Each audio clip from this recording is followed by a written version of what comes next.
Tentang sayap yang patah. Untuk sayap yang patah, karena mereka yang hanya singgah. Cewek itu bergumam lirih, tersenyum kecut sembari mengelus burung peliharaannya. Lovebird, iya kan Bey? Aku benar kan? Bey, burung kesayangannya itu berkicau riang tanpa tahu bahwa tuannya sedang bersedih. Cewek itu terkekeh, makasih mau dengerin aku Bey. Aku masuk dulu ya. Eilana. Ia menoleh, mendapati bibinya sedang memegang kantong plastik berukuran besar yang ia tebak berisi kebutuhan sehari-hari. Ini taruh meja makan ya. Bibi mau ngecek kebun. Eilana mengangguk patuh, menerima kantong itu. Lalu segera melaksanakan ucapan bibinya. Eilana atau Ailana Larasati namanya. Si pemilik kulit pucat, pendiam dan misterius. Setidaknya menurut para siswa-siswi SMA Putih Karya. Lana yang selalu berangkat pagi-pagi sekali dan yang paling terakhir meninggalkan sekolah. Lana si penebar rasa dingin. Setiap kali ia ada, pasti selalu dingin. Lana si cewek remaja yang membenci keramaian dan penyuka kesunyian. Lana si pemilik sayap indah namun sayangnya sayap itu telah lama patah.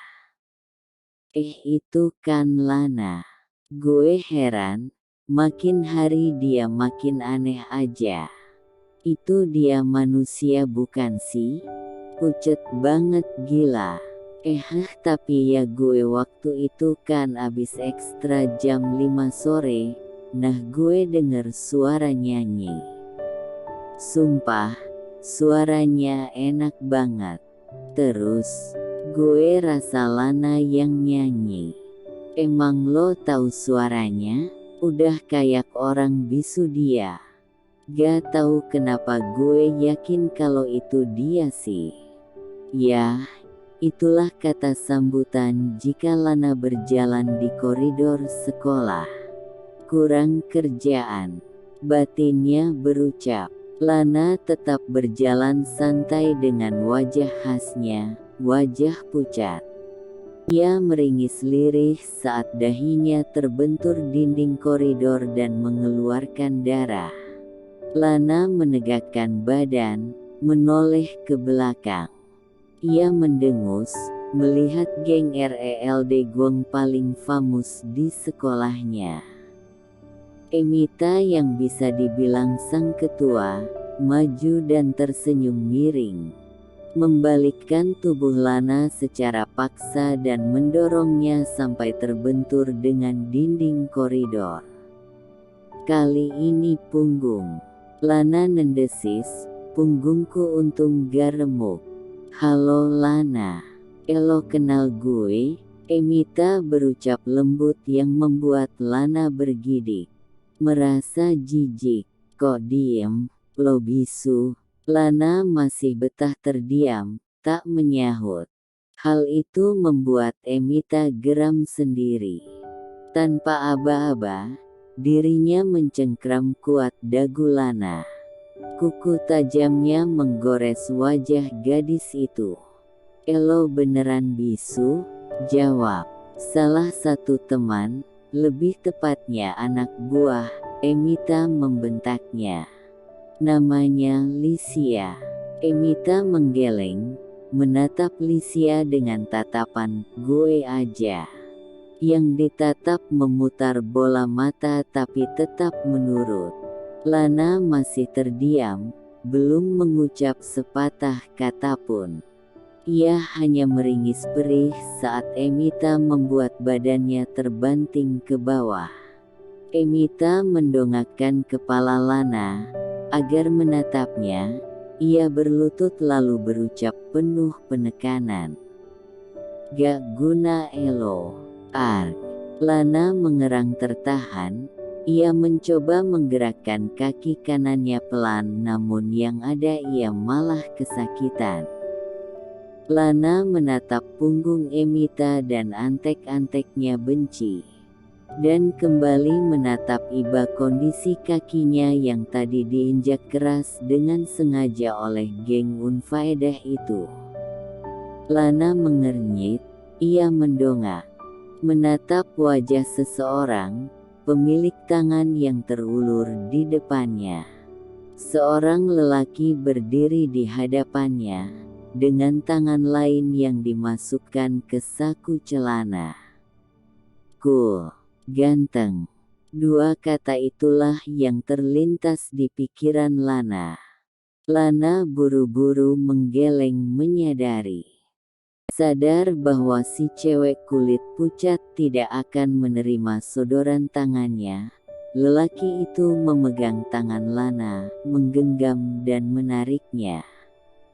Dalam tanda kurung, ia membantu Lana berdiri.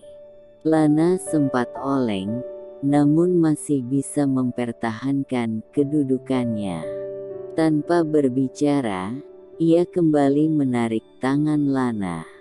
Meninggalkan koridor sekolah yang telah sepi. Yah, 45 menit yang lalu bel masuk kelas berbunyi. Lelaki berjaket biru dongker itu membuka pintu UKS. Mendudukkan Lana di tepi kasur. Ia lalu mengambil kotak P3K, mengobati luka di dahi si cewek kulit pucat. Lana meringis sesaat. Ia melirik lelaki yang telah selesai mengobati lukanya dan kini sibuk meluruskan kedua kaki Lana. Entah kenapa Lana menurut, tak melakukan perlawanan. Syah, meringis dan mengerang. Itu yang Lana lakukan. Bagaimana tidak tiba-tiba saja kaki kanannya ditekan secara teratur. Lana baru menyadari, kakinya itu sedang dipijat. Lelaki itu lalu menurunkan kaki Lana, berdiri dari kursi yang ia duduki. Lana yang mengerti menggerakkan sedikit demi sedikit kaki kanannya.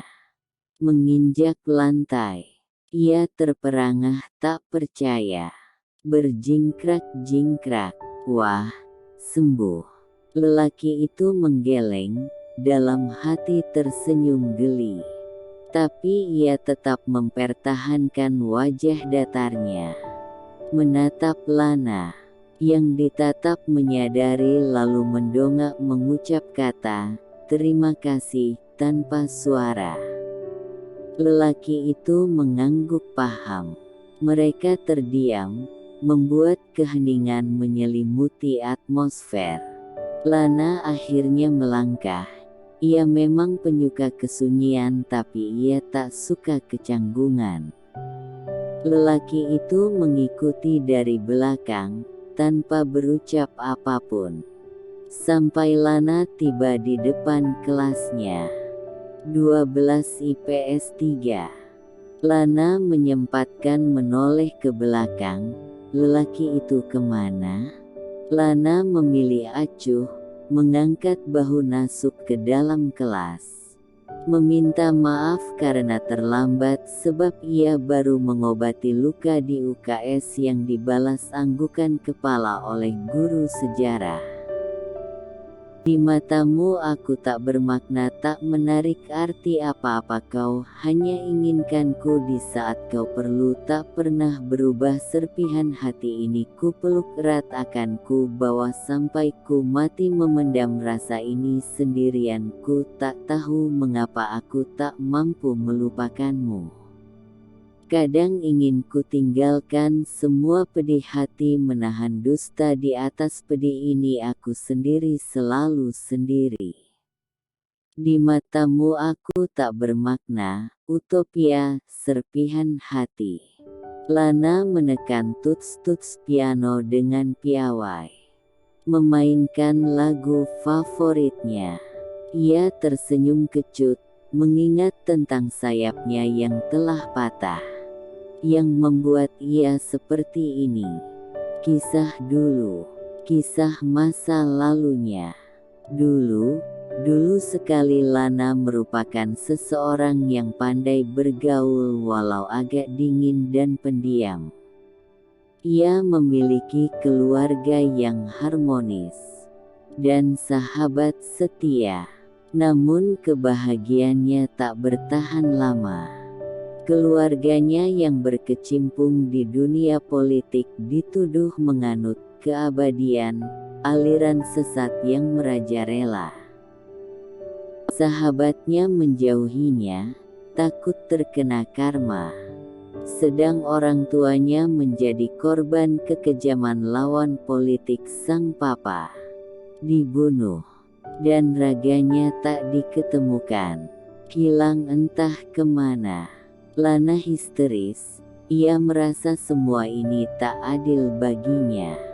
Sayapnya yang indah dan mencolok hilang seketika.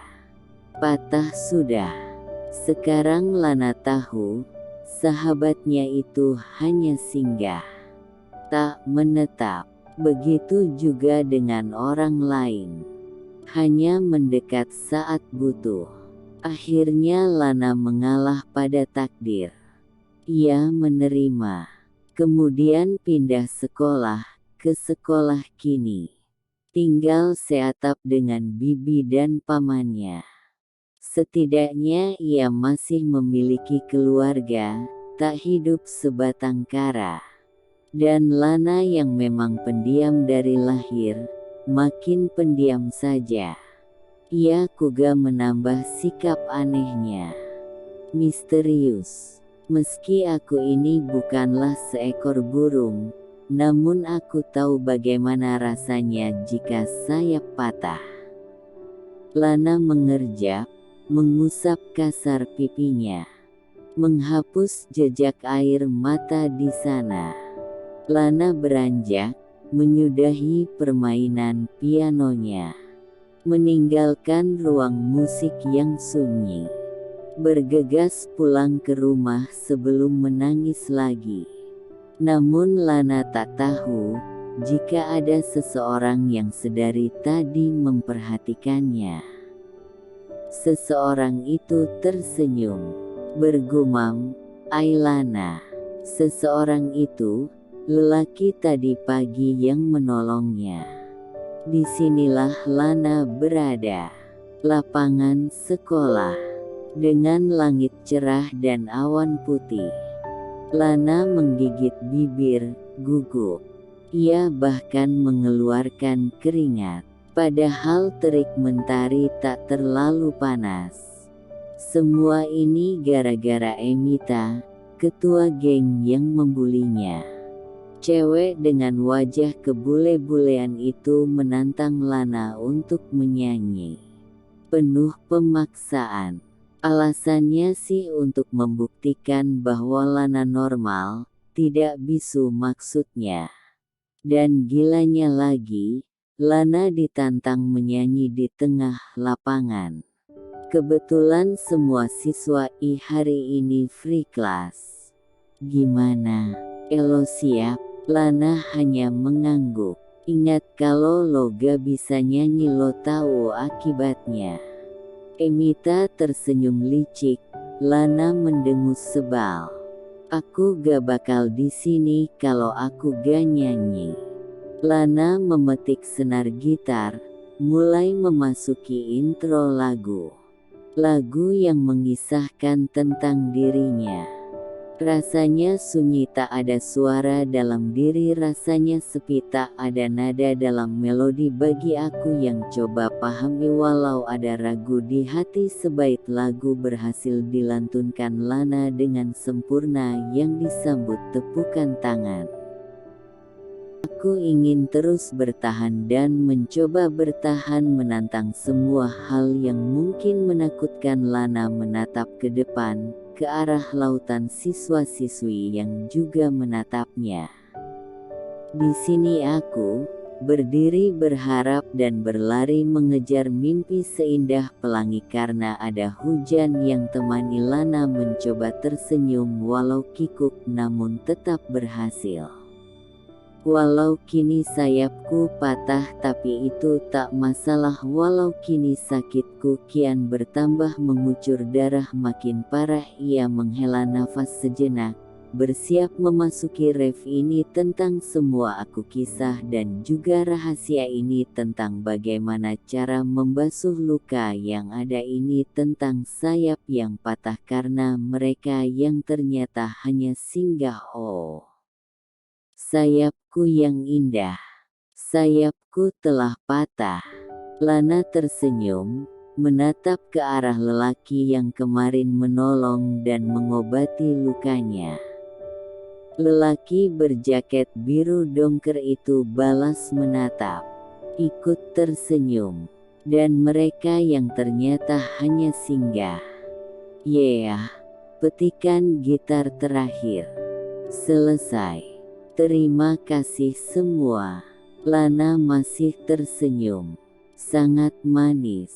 Ia lalu beranjak dari tempatnya, membiarkan semua mengomentarinya. Lana dan lelaki itu sempat bertatapan, bertemu aksa, hanya 4 detik. Setelah itu mereka saling membuang muka. Maaf, aku hanya takut jika kamu sama seperti mereka, hanya singgah. Sayap ini masih patah.